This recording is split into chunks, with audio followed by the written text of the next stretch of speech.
Comienza un nuevo programa de Perdimos el Guión. Un espacio donde hablamos sin pelos en la lengua con quienes hacen funcionar la industria del entretenimiento. Prepárate para conocer los secretos que no salen en cámara, de la viva voz de sus protagonistas. Hola amigos y amigas de Spoiler Time, yo soy Rana Funk, uno de los fundadores y directores de este hermoso sitio. Me pueden encontrar en redes sociales como @ranafunk con FONK al final. El día de hoy tengo el placer de charlar con un amigo, colega y alguien quien admiro y respeto muchísimo.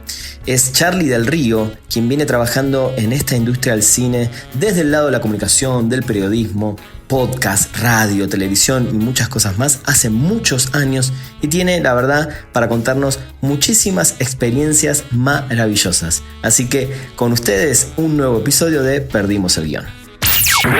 Perdimos el Guión. Charlie, querido, ¿cómo estás? ¿Qué tal, Rana Funk? Me da un gusto enorme saludarte. Esta vez por este medio, tiene meses que no nos vemos. Sí. Meses.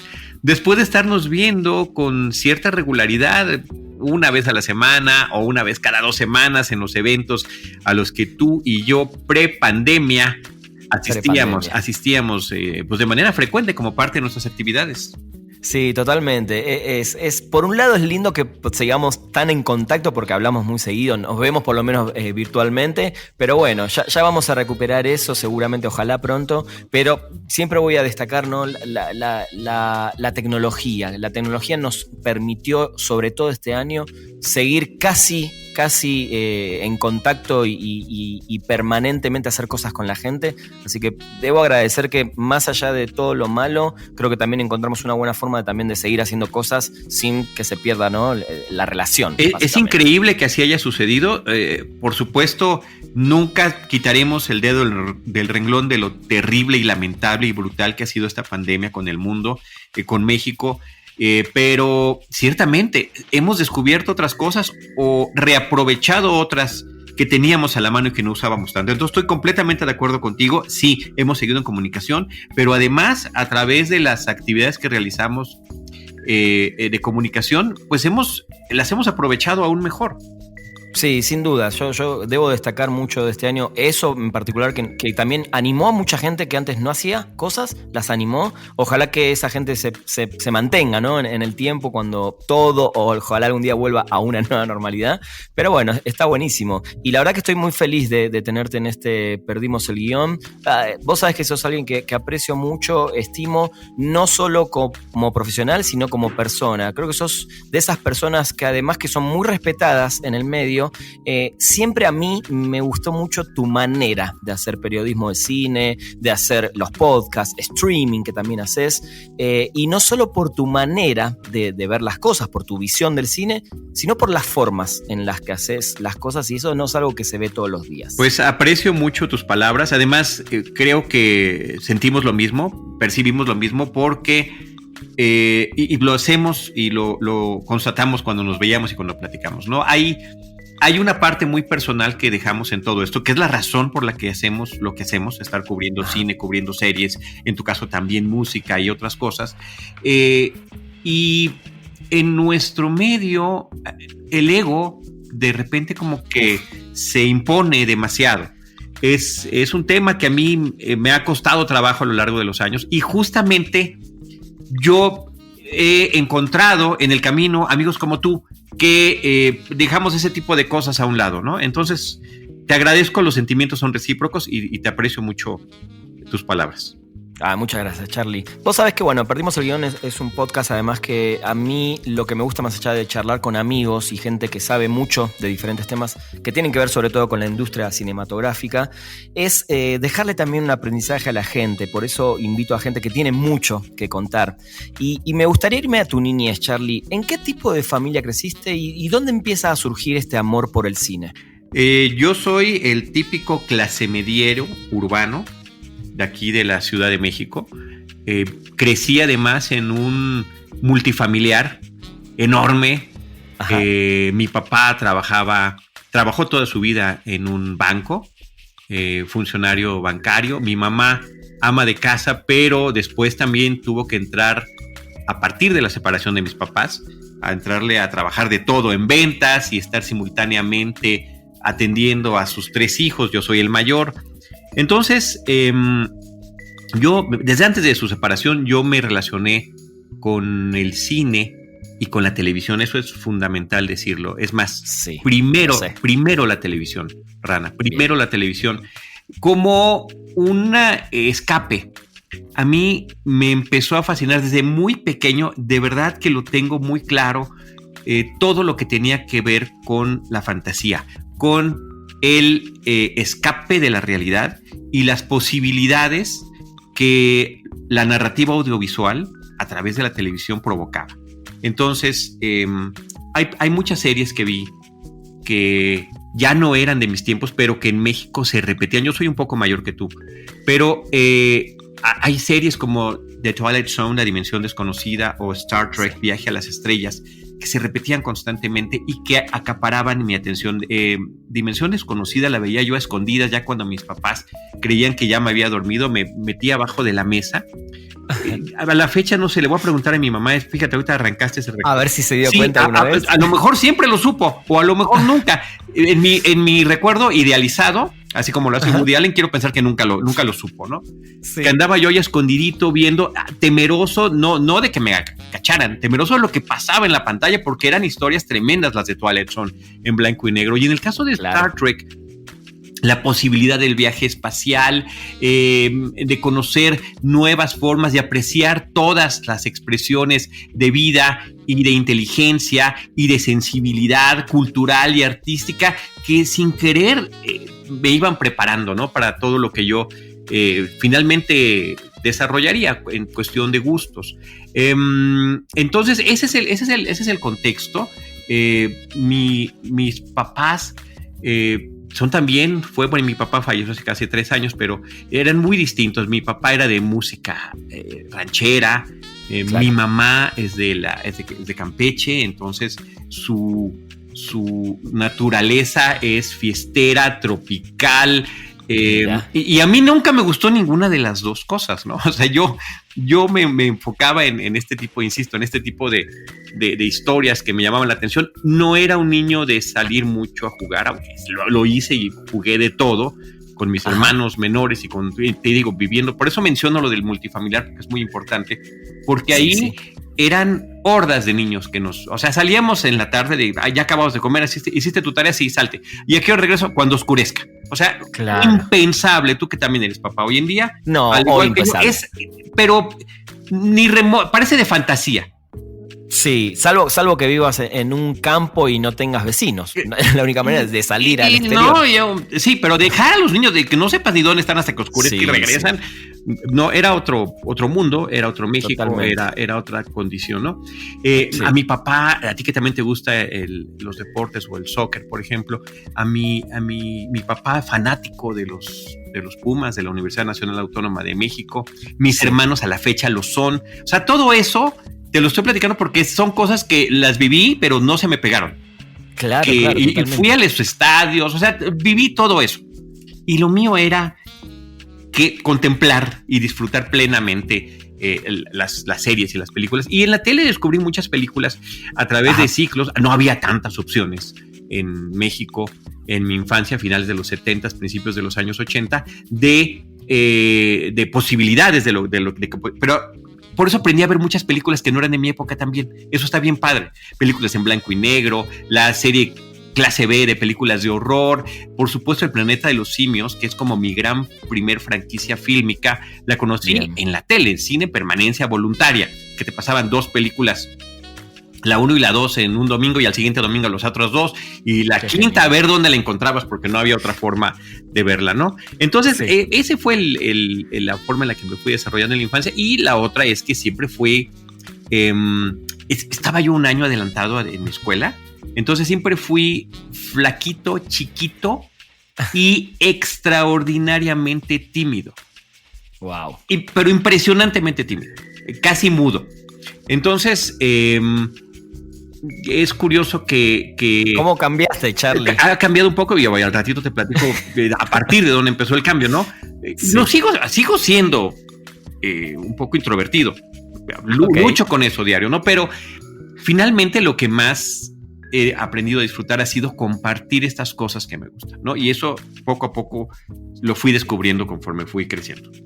Eso te iba a decir. ¿Y dónde estudiaste comunicación, no? Una vez que ya entraste a la prepa. Estudié, fíjate, entrando a la prepa, como te decía, bueno, era bien portado y de buenas calificaciones, ¿no? Súper estudioso, cumplido y peinado de ladito con gel, ¿no? O sea, muy bien. Tremendo, ¿no? Correcto, digamos, ¿no? Todo correcto. Víctima ideal del bullying. ¿Dónde está la víctima? Ahí está. Es ese que está ahí. Y entonces lo digo en un pretérito ya que parece tan lejano como la ciencia ficción, una facilidad tremenda para las cuestiones de matemáticas, de aritmética y posteriormente de álgebra.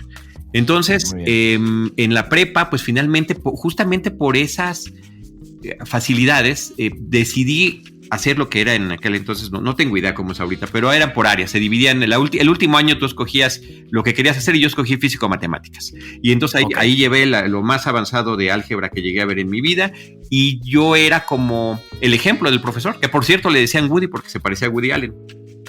Mira, muy bien. A veces ahí ya estaba la relación con ahí ya empezó sin querer.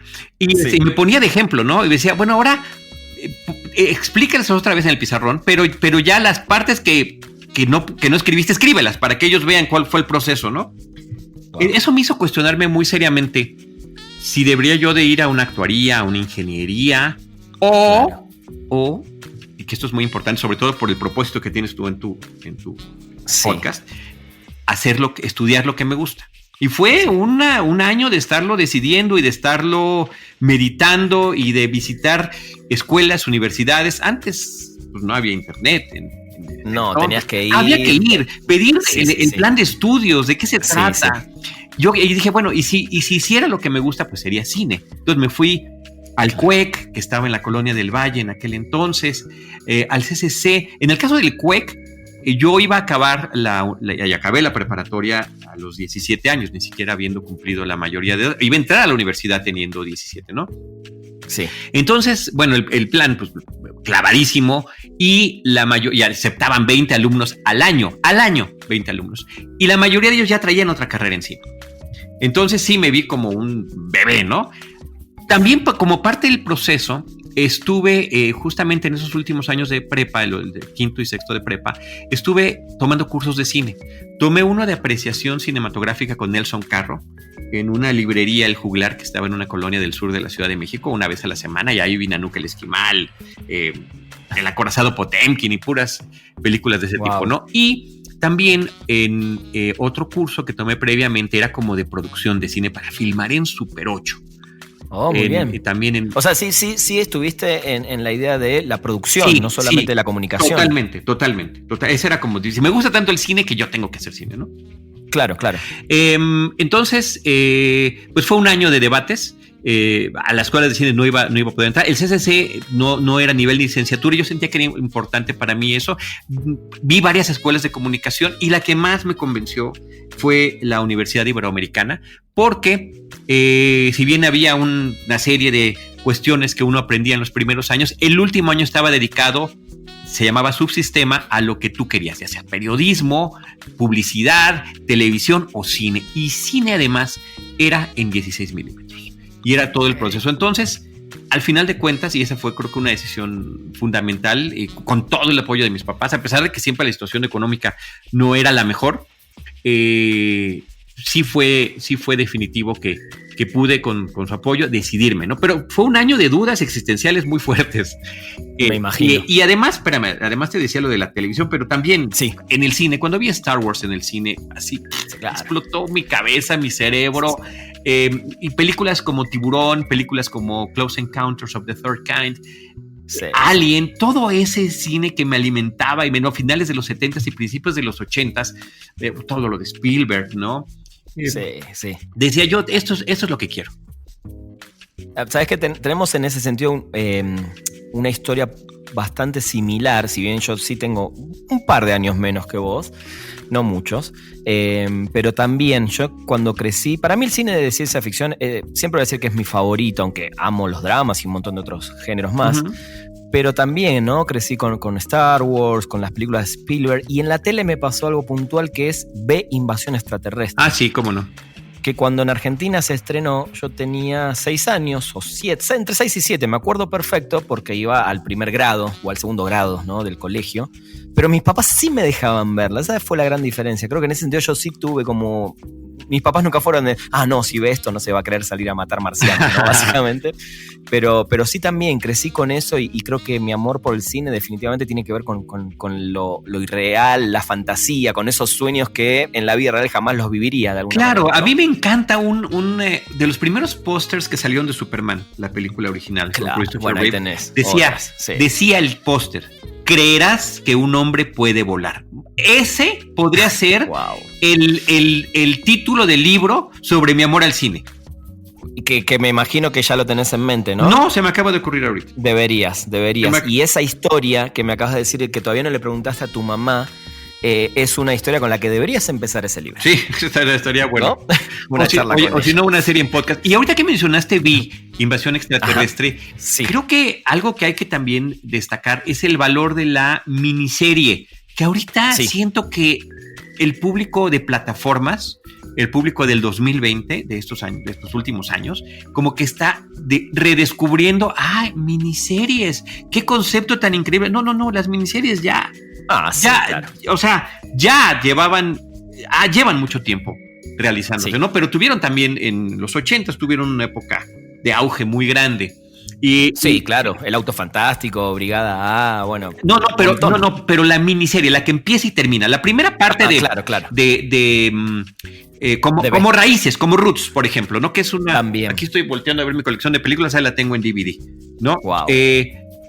Porque Invasión Extraterrestre empezó como miniserie, ya después la hicieron serie semanal, ¿no? Pero cuando tú tienes una historia contenida de 6, puede ser, por ejemplo, It, la primera It de los 80 fue miniserie, en 2 episodios. Había de 2, de 3, de 6, ¿no? De 8 episodios, cuando mucho. Pero me encantaba porque era como una película larguísima. Tal cual. Pero que concluía. Tal cual. De hecho, esa es la gran diferencia en B de la segunda temporada, que son episodios que empiezan y terminan. Claro. Si bien tienen una continuidad, pero empiezan y terminan. La otra era una historia completa. Era la historia de la semana, ¿no? Exactamente. Y esa continuidad me parece que le daba a Vi un nivel superior en esa que fue su primera etapa. Claro, después viene el éxito, entonces, tenemos que hacerlo ya a la semana, ¿no? Como Queen's Gambit, que está ahorita reciente. Es una miniserie. Y ojalá termine así. Que ya no le muevan. Ojalá. Que ya no le muevan. Pero bueno, ok. Sí, el factor económico a veces pesa demasiado y sobre todo en estos tiempos donde la batalla es tremenda. Perdimos el guión. Me interesa ahora saber, Charlie, estudiaste ahí, te metiste un poco más en el mundo del cine.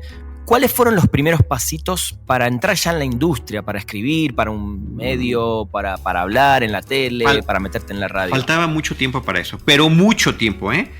Fíjate que en los últimos años de la carrera hice mi cortometraje en 16 milímetros. ¿Lo tenés todavía? Tengo la lata, la tengo perdida, gracias a mi adorada esposa, porque me esconde todo. O sea, yo soy hoarder, soy acumulador. Entonces, he luchado con esto. Te entiendo perfectamente. Y ella tira todo. O sea, es un papelito. No, ese papelito para mí no sabes qué significa. Entonces, bueno, ha tenido que haber un equilibrio en nuestros muchísimos años de relación, un matrimonio y un hijo de 10 años de por medio. Entonces, mi lata, digamos, mi película está enlatada. Hice alguna vez un transfer hace muchísimos años, pero está en beta. PAL. Wow. Pero no era el beta casero, era un beta especial que era porque lo llevé a Europa, participé en un pequeño festival de cine. Muy bien. Entonces sí, está complicado. No quedó muy bien, déjame decirlo. No, tampoco es para andarlo presumiendo. Pero sí sumaba una serie de cosas que a mí me gustaban mucho, ¿no? Fue una muy bonita experiencia. Pero bueno, hacia el final de la carrera, allí en la universidad, vi que iba a haber una plática sobre Disney. Ajá. Para ir a un programa de intercambio a trabajar en el parque Epcot Center en Orlando, que además tenía menos de 10 años de haber abierto en el Pabellón de México, ¿no? Como representante cultural. Y bueno, pues al final de cuentas me colé a la plática, hubo la charla, después hubo entrevistas y quedé entre los 6 participantes de mi universidad que nos pudimos ir ese año, ¿no? O sea, fue una experiencia increíble, además una suma también de pasiones, porque una de mis cosas que también me encantó desde chiquito era Disney, las películas de Disney, las películas animadas, el cine continental que tenía la fachada del castillo de Disney era... Wow, eso te iba a preguntar también, si tu amor ya era de pequeño o a partir también de esta experiencia. No, al contrario, también venía de la televisión. Uno de tantos programas que yo veía en la tele era Disneylandia. Desde Disneylandia, Walt Disney presenta El mágico mundo del color. Entonces, era también una aventura saber qué te iban a poner en Disneylandia. A veces te hablaban de los parques, cómo lo estaban haciendo, qué es lo que hacía, qué atracciones tenían. En otras eran caricaturas que me encantaba cuando las había. Y en el peor de los casos eran documentales de animales, que Disney hizo muchísimos, lo cual explica además esta relación que tienen, pues ahora National Geographic es parte de ellos, ¿no? Claro. Pero era así como chin, ¿no? Era anticlimático que esperaras al miércoles para ver Disneylandia y te pusieran... Y ahí está el zorro. El señor zorro en este momento está hurgando en su madriguera, ¿no? Es decir, bueno, en fin, esa pasión, me encanta. Esa pasión la tenía por Disney. Solamente de niño, solamente fui una vez a Disneylandia, a California, con mis papás y mis hermanos. Sí. Solamente hubo uno, bueno, fue brutal, ¿no? Y además, también en ese viaje empezó mi colección de muñequitos de Star Wars. Que finalmente se convirtió en un hobby muy bonito de coleccionar juguetes de película. Claro. Coleccioné muchos, ¿no? Tengo muchas cosas que quiero y que adoro mucho. Esa colección terminó en el momento en el que nació mi hijo, porque entonces ya cambiaron las prioridades. Sí. Pero la sigo teniendo. Sigo teniendo mis cositas y me encanta. ¿Y de vez en cuando compras algo? Ocasional, sí, claro, ocasionalmente. Okay. Sí, es inevitable, ¿no? Pero también como papá lo sabes, ya no ves cosas para ti tanto como antes. Es distinto, claro, ¿no? Claro. Cambian las prioridades. Sí. Pero sí tienes razón, por supuesto que sí. Pero también le compras cosas a tu hijo que podrían ser para vos. Ha sido muy complicado. Sí, bueno, muchísimas. Sí, claro. Ahorita estoy clavadísimo fomentando, porque también tengo un amor por los cómics muy importante.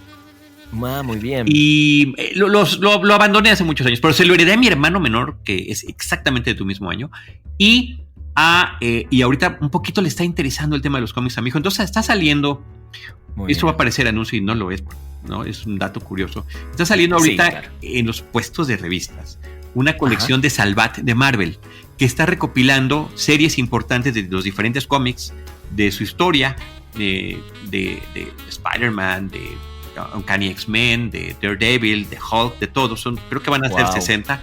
Están saliendo cada 15 días. Y pues son su colección, pero pues es de él y mía, ¿no? O sea...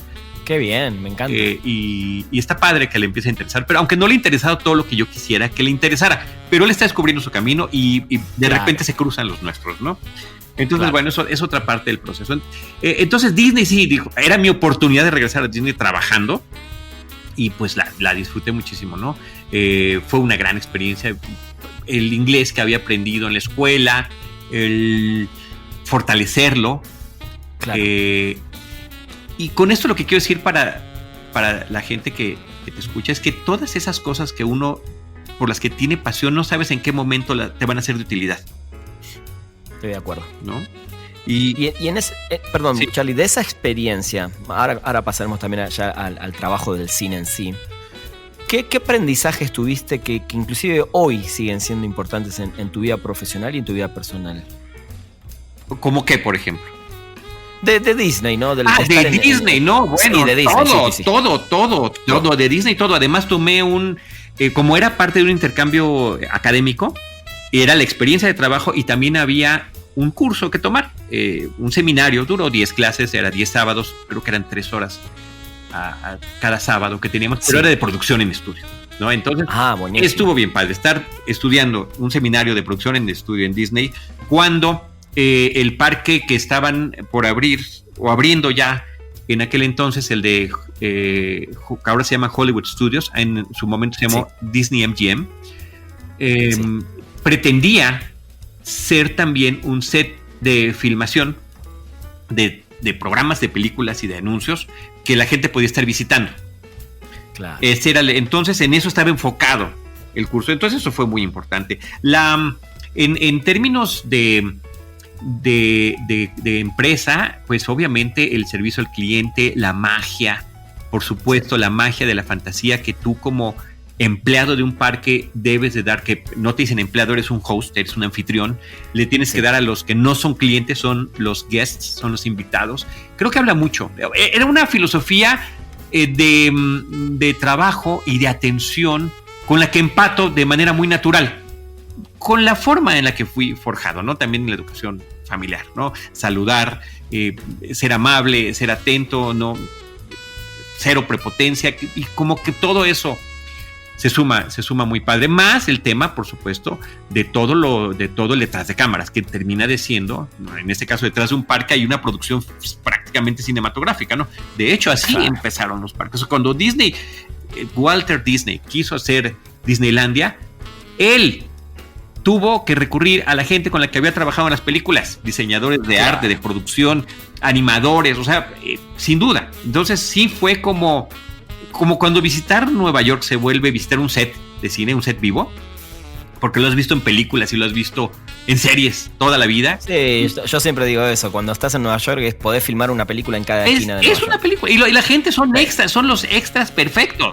Tal cual. Los obreros que gritan, que están, los policías, sus uniformes, todo. Bueno, entonces, igual con Disney, que estás viendo todo eso y tener la oportunidad, primero, de seguir disfrutando del parque o los parques, y además ser parte de la experiencia y estar conociendo el detrás. Bueno, pues te da como una punto de vista inmejorable, ¿no? Una gran experiencia única. Y eso me parece que fue fundamental. En esa experiencia, viviendo con gente de otros países, trabajando con gente de otros países, en otro país, porque todos los demás, había 11 países representados, entonces había 11 nacionalidades con las que uno estaba conviviendo, más la gente de todo el mundo que visita los parques. Claro. Fue la que me fue sacando de ser tan introvertido. Fue un paso decisivo para esa parte, porque pues el que no habla, Dios no lo oye, y poder expresarte y manifestarlo, yo regresé de ese viaje cambiado, sin duda, después de 7 meses. ¿Y ahí cómo siguió tu vida? Ahí regresé, terminé la carrera y que además el estatus en Disney es de representante cultural, ¿no? Estás representando a tu país, hablas de tu país, esa es parte del trabajo. Regresé y pues bueno, por situaciones de tipo familiar, era imprescindible, acabando la carrera, ingresar a trabajar de inmediato, ¿no? Entonces empecé a buscar trabajo en compañías de publicidad, agencias. Ajá. Y pues bueno, yo estaba chico, tenía 21 años. Al principio decían, no, pues puedes empezar, pero sin pago, ¿no? Como que en todos lados decían, sí, pero empieza, y yo no podía darme ese lujo, ¿no? Claro. Entonces, finalmente, justamente a través de la familia, empecé a trabajar por ese contacto, ¿no? Por ese vínculo, hubo una posibilidad que solicité y que afortunadamente fui aceptado para trabajar en la representación de Campeche, del estado de Campeche. Entonces, de alguna forma, esa parte de representación cultural ahí la he continuado, ¿no? A lo largo de muchísimo tiempo, que me ha permitido además estar en contacto con el estado originario de mi familia, conocer muchísimo sobre él y en este caso ver cuestiones de promoción artística, de promoción cultural, de promoción turística, que ha sido bien interesante y extraordinariamente diverso, ¿no? Pero pues estaba el tema del gusanito del cine, ¿no? Entonces, aquí sí yo, justamente por estas razones, en mucho tiempo, pues, de repente, digamos que abandoné un poco el sueño. Seguía yo viendo películas, escuchaba programas de radio. Me gané en un programa de radio un viaje a Los Ángeles, contestando preguntas de cine por teléfono. Okay. Y el viaje era para ir a la premiere de The Wild Wild West, con Will Smith, Salma Hayek y demás, a Los Ángeles. Fui el único ganador de México. Ahí nos juntamos con ganadores de todas partes del mundo, de Australia, de Inglaterra, etcétera. Nos llevaron a la alfombra roja, convivimos con los artistas a su paso. La película, lástima, ¿no? Prometía mucho, pero se quedó exageradamente corta. Además, la serie original en la que está basada, yo la veía. Sí, me imaginé, te iba a preguntar. Sí, yo no la veía, ni la vi nunca. Pero también fui con mucha expectativa a ver esa película al cine y dije, no, ¿qué pasó acá? Pasó algo horrible, o sea, de verdad que es impensable. Wild Wild West o El Salvaje Salvaje Oeste, que debería de haber sido el título original, tenía uno de los mejores títulos. A mí siempre tenemos podcasts en Cinemanet donde hemos hablado de los cómo le cambian, cómo le hemos cambiado los títulos a las películas, pero de verdad que este es uno de los más ingeniosos. La serie televisiva se llamaba Espías con Espuelas. Que me parece una joya de título creativo, ¿no? La cacofonía, el ingenio, porque además eran espías. O sea, fíjate, hubo un boom que a mi papá le encantaban las películas de western y hubo un boom de televisión en los 60s sobre westerns. El Gran Chaparral, Bonanza, explotaron. Bueno, mi mamá era fan mi papá de Bonanza. Mi papá, Bonanza y también le gustaba el cine bélico y combate con Vic Morrow, era fundamental, ¿no? Pero claro. Espías con Espuelas. Y después hubo, gracias a James Bond, un boom a finales de los 60s y principios de los 70s de series de espías. Entonces, Wild Wild West combinó las dos cosas y estos eran dos agentes del gobierno en la época del oeste que fungían como espías. Espías con espuelas, ¿no? O sea, amo ese título. La música era genial, a ti que te encanta la música. Toda la música de los temas con los que iniciaban las series en aquel entonces eran maravillosos. Maravillosos. Y pasaban cosas absurdas y ridículas que no tenían caso. Por ejemplo, llegaban a ver un documento, una carta incriminadora, ¿no? Le están leyendo y de repente la carta solita se quema. Y volteaba uno a ver el otro, pero con una naturalidad total. Decía, combustión instantánea de acción retardada.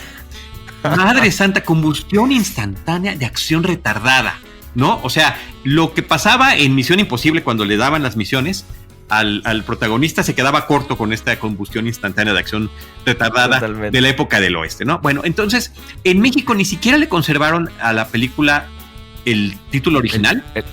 Veníamos con un director que era Barry Sonnenfeld, que ya había hecho Men in Black con Will Smith y que había sido una cosa increíble.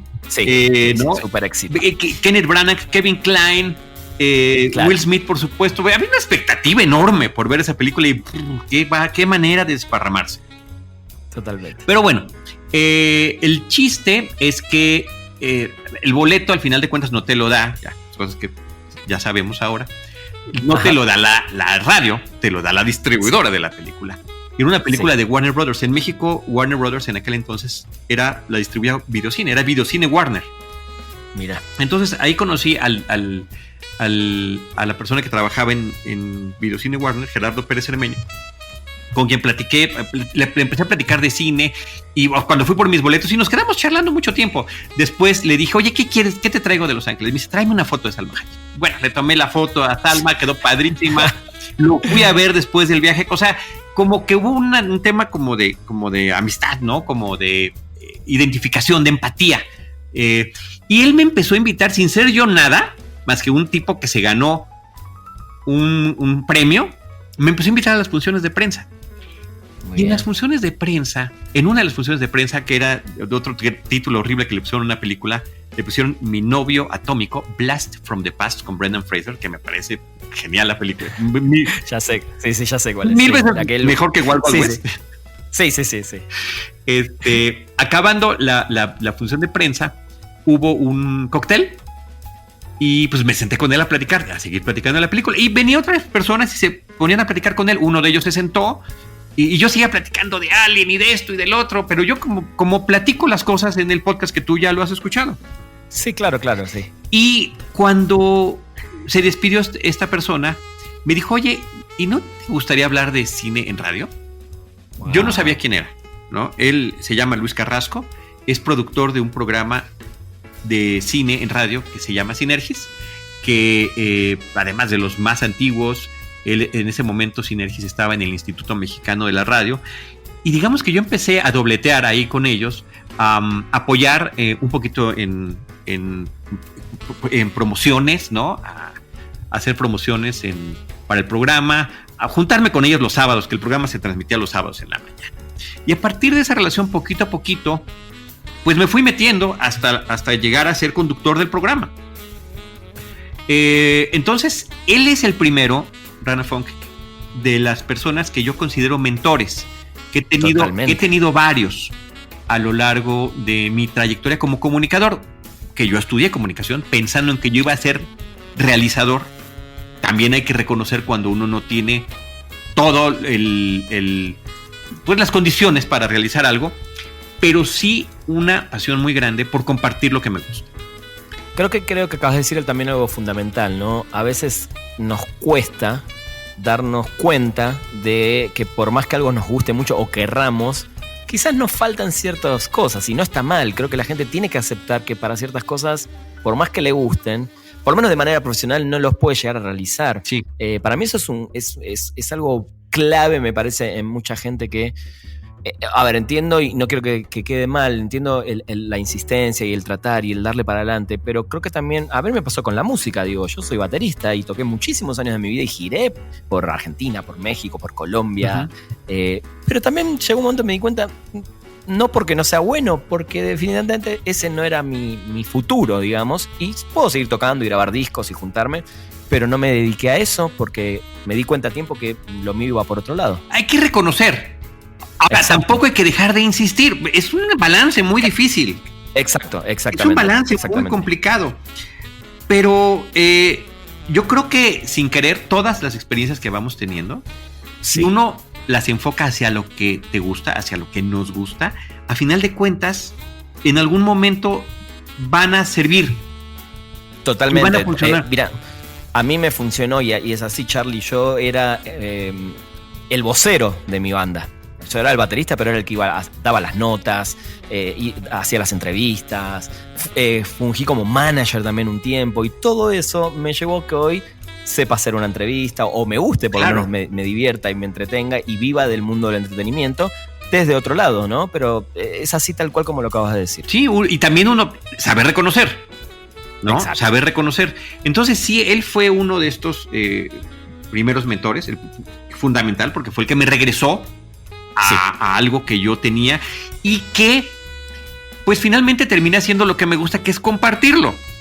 Exacto. Encontrando esas otras personas con quienes sí querían ser parte de esta experiencia, porque yo me topé con muchas cosas sobre todo en mi adolescencia o joven adulto, cuando yo iba al cine y veía tal película, iba con mis amigos, es que tienen que ver esta, o sea, no se la deben de perder, por favor. Y no me hacían caso, porque estaban en otras cosas, en las fiestas, con las novias, y yo iba un poquito más atrás en ese sentido. Fíjate, acá una de las últimas temporadas de Stranger Things, que además es ochentera y pues obviamente la época me llama poderosamente la atención por el tema de la nostalgia. Hay un momento en el que Mike ya está en su relación con Eleven y Will lo que quiere es seguir jugando. Y decir, oigan, pero hoy vamos a... No, ¿sabes qué, güey? O sea, luego, ¿no? Sí. Ese era yo. Ese era yo. Sí. Entonces, no tenía ese eco con mis amigos. Claro. No lo tenía en mi familia. A la fecha me dicen, ¿qué película te gusta para que yo vea la otra? ¿O cuál no te gustó para que yo vea esa?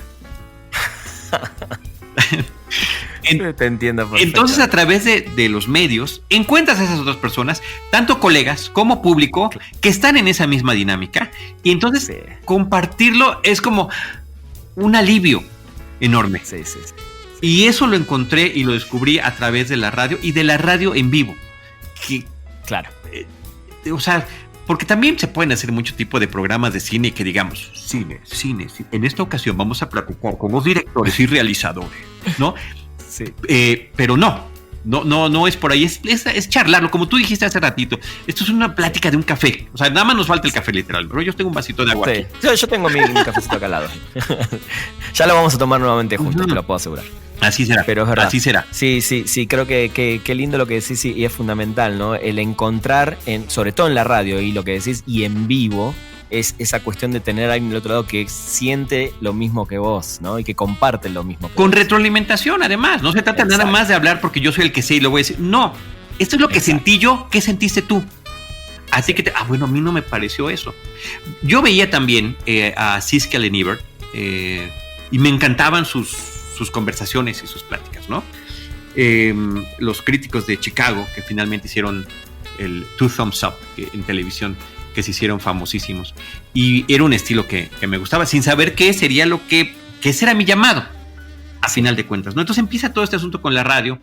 En radio había un invitado que lo mandaban de Cineteca Nacional, que creo que a él ya no lo conociste, Roberto Ortiz Escobar. Él sigue trabajando en Cineteca Nacional, pero ya no está, tiene muchos años que no está en el tema de la promoción. Él está en investigación, curaduría y muchas cosas más, ¿no?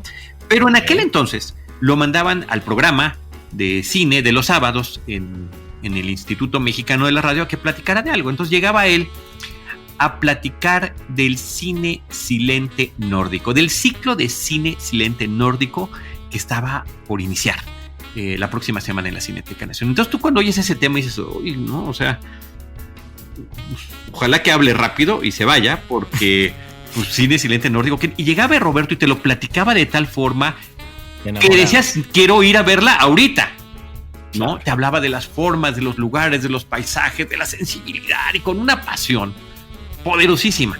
Entonces Roberto finalmente terminamos haciendo un programa juntos, una nueva versión de Sinergis ya fuera del Instituto Mexicano de la Radio, otro tiempo después.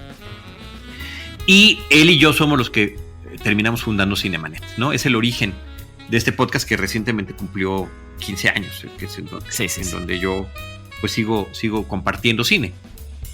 Y partió también de esta forma tan distinta de ver el cine, de nutrirnos de distintos tipos de cine y de platicarlo con el público. Entonces esa fórmula nos funcionó muy bien y fue la que promovió el programa, pero debo decirlo aquí, y fue parte de la historia que platicamos recientemente en el 15 aniversario de Cinemanet, del que tú también fuiste parte. Sí.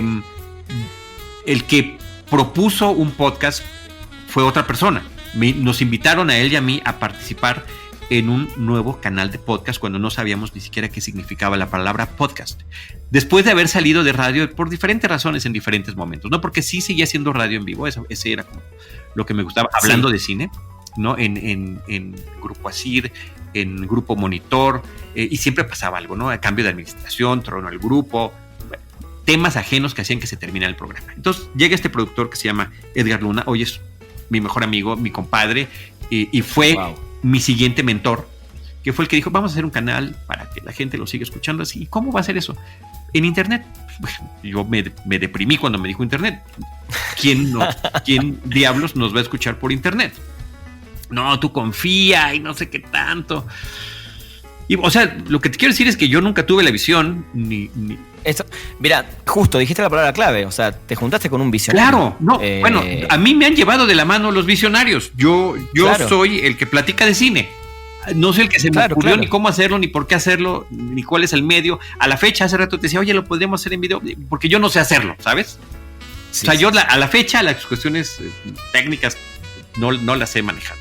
Y está bien, cada uno donde sabe, ¿no? Que es un poco lo que hablábamos recién. Justo mi próxima pregunta tenía que ver con eso, ¿no? Cinemanet, un proyecto que acaba de cumplir justamente 15 años, que la verdad que soy muy agradecido de alguna manera haber aportado un granito de arena en todo eso desde hace pocos años que nos conocemos. Y igual te iba a decir esto, sos uno de los pioneros y los primeros en hacer podcast sobre cine, por lo menos en México, quizás en Latinoamérica. Sí. ¿Y cómo fue bien esa creación y cómo te convencieron? ¿Y qué te impulsa además, Charlie, 15 años después a seguir metiéndole quizás, no sé si más pasión que antes porque no te conocí hace 15 años, pero una pasión, una dedicación? Muchas gracias. Donde además estamos viviendo en tiempos donde los medios cierran, los medios no saben adaptarse o intentan adaptarse a este mundo y no lo hacen bien. ¿Por qué sigue todo esto? Bueno, primero que nada, decir que lo que has aportado a Cinemanet es mucho más que un granito de arena. Has sido un invitado recurrente con nosotros. Hemos platicado siempre que hay alguna cosa especializada que tenga que ver con cine y música. Es cuando tu nombre, ¿no?, sobresale y ahí vas a echarnos la mano. Y que te agradezco muchísimo porque estuvo padrísimo, déjame decírtelo, te lo mandé en mensaje de agradecimiento, pero te lo quiero reiterar aquí. Hicimos 15 horas por los 15 años de la celebración continuas, un maratón con 15 programas continuos de 9 de la mañana a 12 de la noche, y una de esas horas estuvo dedicada a la música en el cine. Yo no participé porque además también tenía yo que tener algunos descansitos. Y como era yo, como decía, dijo Enrique Figueroa Anaya, que es mi colega del programa, junto con Diana Su y con Rosalina Piñera, el quinceañero es Carlos, ¿no? Entonces, bueno, él estará en la mayoría de los programas, pero no puede estar en todos. Y recurrió Enrique al talento. Bueno, él consiguió el contacto con este músico, Mauro Conforti, para platicar de cine, apasionado de la música y del cine, y por supuesto, ¿quién más dije yo? Pues Rana Funk, ¿no? Además, ambos del Cono Sur, o sea, y quedó increíble. Exacto. Qué bonito programa, qué buena hora se llevaron. Ese era, no para el café, ese era para los drinks. Esa hora donde estuvieron platicando de soundtracks, de scores, de lo que tocaba Mauro, ¿no? A ver, ahora voy a tocar. Fue una bohemia. Fue un show en vivo real. Sí. Padrísimo. Así que muy agradecido de que hayas participado y sobre todo con esa parte, ¿no? Cinemanet. Entonces, habíamos salido del radio, queríamos seguirlo haciendo. Edgar Luna, que te digo, es todo lo que te he platicado, es el nuevo mentor, pero al principio chocamos en cuestiones de personalidad. Tú nos ves y dices, no puedo creer que esos dos sean amigos, y efectivamente al principio no lo fuimos, ¿no? Pero finalmente uno va conociendo a las personas con el trato, con el trabajo, con el profesionalismo, y en este caso, reitero la palabra, con la visión. Y su visión, cuando se juntó además con otro visionario muy grande, que es Antonio Quirarte, que tenía una empresa que se llamaba Interplanet, de los primeros que pusieron una empresa de internet en México. Parte de Interplanet era su empresa.com, que su empresa.com continúa existiendo, y que era de los dominios, ¿no? De los dominios de internet. O sea, todo eso era como muy nuevo. Podcast, pues, nadie estaba haciendo. Yo no sabía que Dixo estaban haciendo ese mismo año. Estamos hablando del 2005. Mira, justo. Somos de esa misma generación, pero insisto, yo ni fui el visionario, ni se me ocurrió, ni mucho menos. Yo lo que quería era seguir haciendo mi programa. Y esa era la posibilidad que nos daban, y dijimos, pues vamos a intentarlo. Entonces, muy bien. De hecho, hago paréntesis, Dixo, para el que está escuchando, es una empresa de podcast de, como dice Charlie, también 15 años acaba de cumplir, y yo hace un par de semanas entrevisté a Dani Sadia, que es el dueño, uno de los creadores, y también, ¿no? Vayan ahí a escuchar porque es una gran entrevista, sobre todo sobre podcast. Yo sé exactamente quién es él, no lo conozco. Tipazo. Sí, lo he escuchado en varios programas, en varios episodios, me encanta su clavadez, además también ha dirigido cine. Sí. Y bueno, él lleva el podcast entre los podcasts que estaba de Dixo está Filmsteria, ¿no? Que antes era Dos Tipos de Cuidado con Alejandro Alemán, y ahora con Josué Corro y Penny Oliva y Ale Castro, ¿no? Entonces, la voy a escuchar, por supuesto que la voy a escuchar con mucho interés. Entonces, en ese año, y él te dará seguramente, porque ellos recurrieron a mucha gente de radio, pero que eran así las figuras de radio, ¿no? Que incursionaban en el podcast. Y nosotros éramos los que estamos súper clavados, ¿no? Gente de historia, para programas sobre historia, sobre testigos del crimen, que fue uno de los que recordamos en esta ocasión, criminalística y psicología. Que además hoy está tan de moda, ¿no? El tema del true crime. Sí, bueno, mil cosas que se... De hecho, Testigos del Crimen fue mucho más exitoso con el público, que en términos de descargas y de cariño, que Cinemanet, ¿no? Aunque el nuestro era como... lo que querían es que fuera como el programa insignia, porque pues ya tenía ciertos antecedentes, al menos por parte de sus conductores en este tema. Entonces nos invitan a esa aventura, grabábamos sin saber si nos iban a escuchar, si nos iban a descargar, cómo le iba a hacer la gente, o sea, cómo se lo enseño a mis papás, ¿no? O sea, cómo esto que hago ahora, cómo lo van a poder ellos ver. Por ejemplo, ¿no? Hasta en ese tipo de cosas pensabas. Y entonces empieza uno a descubrir un universo de escuchas a través de este medio. Y desde entonces, sin saberlo, me convertí en un podcaster, que es algo que ya no quiero dejar. Y ya por eso hoy en día tengo más de un podcast. Temas similares, pero diferentes, por decirlo de alguna manera, ¿no? Entonces ese es el origen, Frecuencia Cero, sin dudas.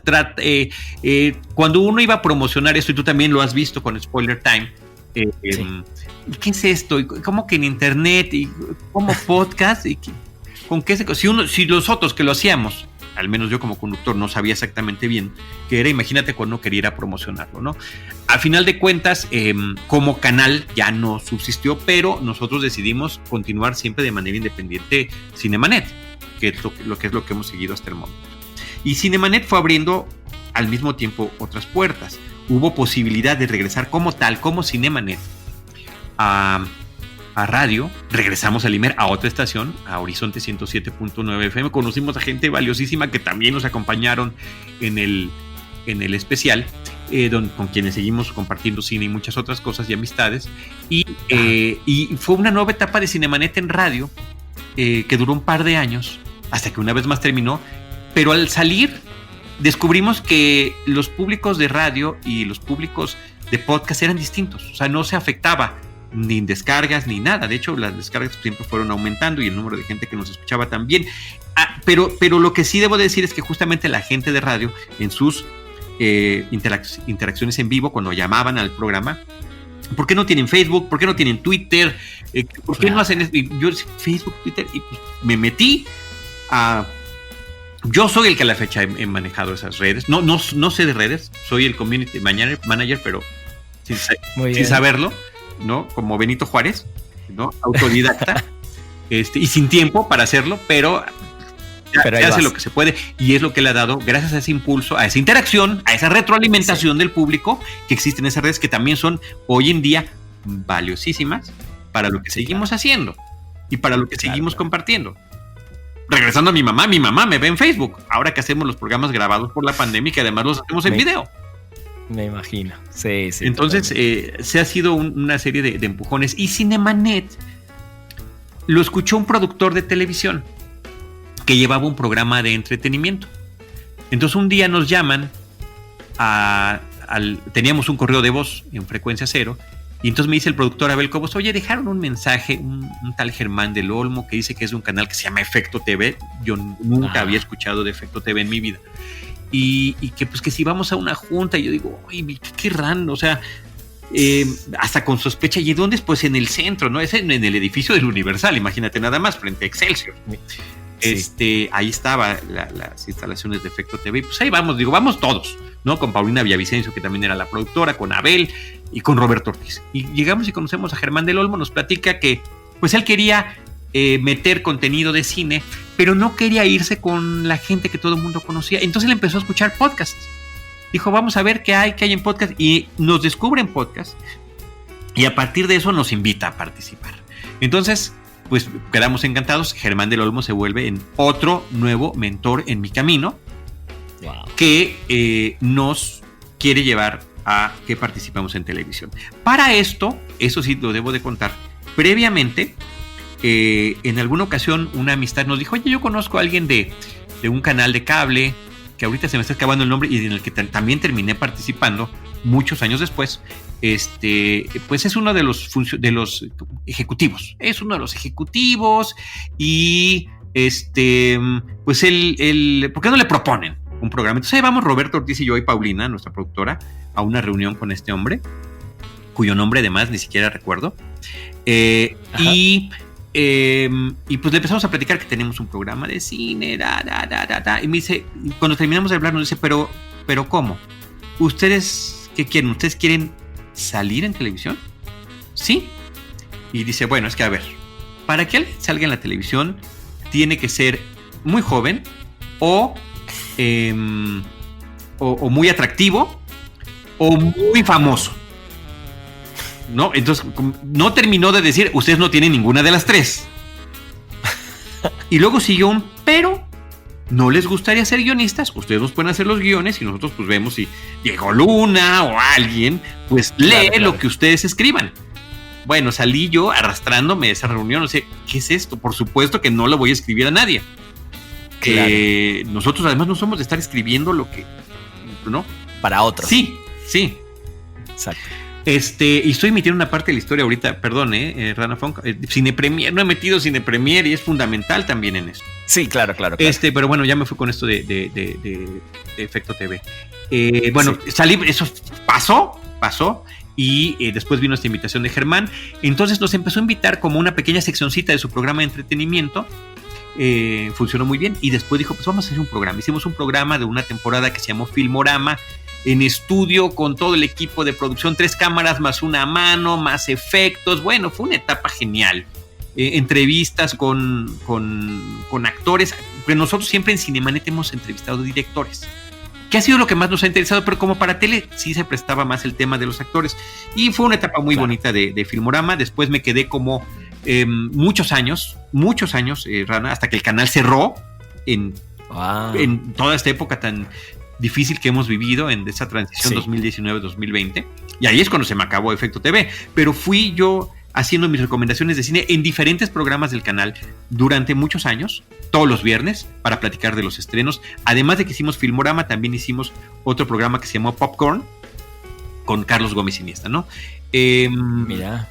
Que también fue una experiencia bien padre, pero todo esto con Germán del Olmo, ¿no? Que fue el que impulsó esa parte tan interesante. Y lo chistoso que quería yo comentar de esa experiencia es que en las primeras ocasiones nos llevaba a grabar en Cineteca Nacional o en tal museo, y pues iba su equipo de producción y el camarógrafo, y decían, a ver, ahora hablen de tal película que quieren. Entonces Roberto y yo empezamos a platicar y corte. Bueno, ahora vamos a hacerlo otra vez, para que no sé qué tanto. Le digo, oye, ¿sabes qué? Es que no nos va a salir igual, ni nos va a salir mejor, porque la primera vez que platicamos esto, Roberto y yo, es la espontaneidad lo que impulsa la charla. Si yo le ensayo, ya no va a salir igual ni se va a ver igual. Me dice, bueno, vamos a tratar. Y lo hicimos, y efectivamente. Entonces los camarógrafos del canal nos querían mucho a mí y a Roberto, porque decían, ustedes son de una toma, ¿no? Porque iban a grabar otras cosas y toma 1, 2, 3, 4 y repite, ¿no? Y nosotros éramos de una toma, porque hicimos lo que siempre hemos hecho, platicarlo con espontaneidad. Sí. Inclusive en el podcast a la fecha, entre nosotros mismos o nuestros invitados, cuando llegan y que estamos platicando antes, oye, es que la película, te digo, no, ni me digas, mejor ahorita que entremos al programa. Sí. Exacto, sí.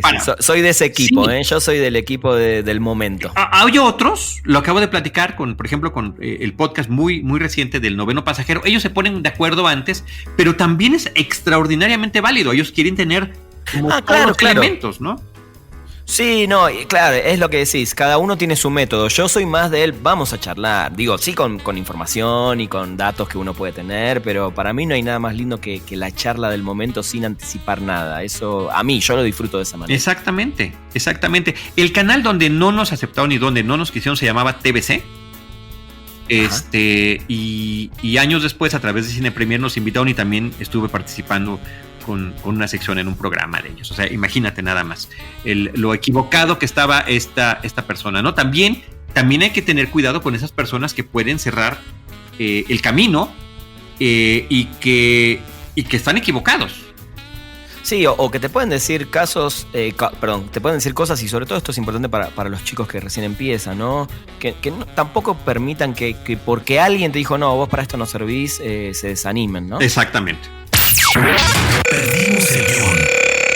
Charlie, sos de esos amigos, y en este caso entrevistados, que podría estar horas y horas hablando. Obviamente nos vamos a deber seguramente más programas, pero quiero ir cerrando la charla y sí dejando pendientes, porque además tengo muchas más preguntas para hacerte que no te las voy a poder hacer hoy.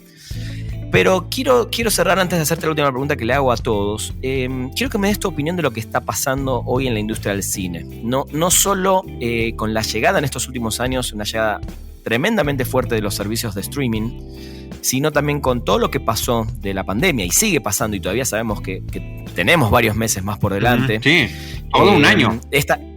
Por lo menos, ¿no? Y estas decisiones que fueron tomando este año, algunas aceleradas, algunas impulsadas por la pandemia, de los servicios de streaming, de estrenar sus películas también a la vez en servicios de streaming. Sí. ¿Cuánto crees que todo esto va a afectar a la larga a esta industria, a las cadenas exhibidoras y a las pequeñas productoras independientes? Está tremendo este tema. Es tremendo, es brutal, diría yo. Nada más déjame decirte algo antes, porque no me quiero ir sin mencionarlo. El tema de Cine Premier es muy importante para mí. Sí, claro. Estando en radio, uno de los en Sinergis, en el Instituto Mexicano de Radio, pre-Cinemanet, antes de que Cinemanet estuviera inclusive en el panorama, uno de los chicos que trabajaba con nosotros, que colaboran en Sinergis, también en la semana trabajaba en Cine Premier, y nos decía, ¿por qué no contactan y hacen algo con con uno de los editores, con el editor de la revista, Eduardo Scheffler. Bueno, lo invitamos, platicamos, quedamos de hacer, ¿no?, una pequeña columna mensualmente en la revista, y ellos una pequeña sección para anunciar los números nuevos, pero eso se convirtió en una colaboración que a la fecha sigo teniendo con la revista. Rana, gracias al impulso, un nuevo mentor, Eduardo Scheffler, y Carlos Gómez Iniesta, por supuesto, que además decían, a Charlie del Río le gusta James Bond, mandémonos la cobertura de James Bond, está con el Planeta de los Simios. O sea, esa visión también de ellos como editores, de que la gente especialista en ciertos temas es el que cubriera las cosas, y no el que quería viajar para ver el set de James Bond. Exacto. ¿Sabes? Y por eso, fundamental. Sí, y a pesar de que han cambiado los equipos, siempre han sido equipos muy profesionales. Hoy lo lleva Iván Morales, que también me ha impulsado mucho, y con el que llevo el podcast de Seinfeld un episodio a la vez, ¿no? Entonces, esa parte, ¿no? Insisto, estos mentores que fui encontrando en el camino han sido fundamentales para esto. Lo que tiene que ver con la pandemia y el cine, pues es impresionante, porque justamente lo que nos gusta, que es reunirnos en este templo a ver películas, un montón de desconocidos en masa, es lo que no se puede hacer. Y como industria me parece que es un golpe brutal. Y primero, para la producción, lo que significa que pues, la gente ya no se puede besar, no se pueden abrazar. O sea, cada vez que veo una película o una serie donde la gente se está abrazando, besando o están muchos juntos, digo, esto es del pasado. Esto es... Totalmente. Ya son películas... Ya te suena raro. Son películas de época, ¿no? Son películas de otra época. Entonces, todo se está... El tema de la exhibición me parece que está... Como estos complejos que se abarrotaban semana tras semana, fines de semana, sobre todo, en ciudades tan grandes como la nuestra, pues están hoy vacíos, ¿no? Se va de poquito en poquito. Está muy, muy, muy terrible la situación. Ojalá que logren aguantar, que está difícil, ¿no? Pero ese es el tema. Como te decía yo, todo el 2021, para ver qué es lo que pasa y de qué manera vamos reactivando o regresando todo esto, ¿no? El compartir la plática, ¿no? El café o la cena después de la película, o comer y después nos vamos al cine, pues son rituales sociales.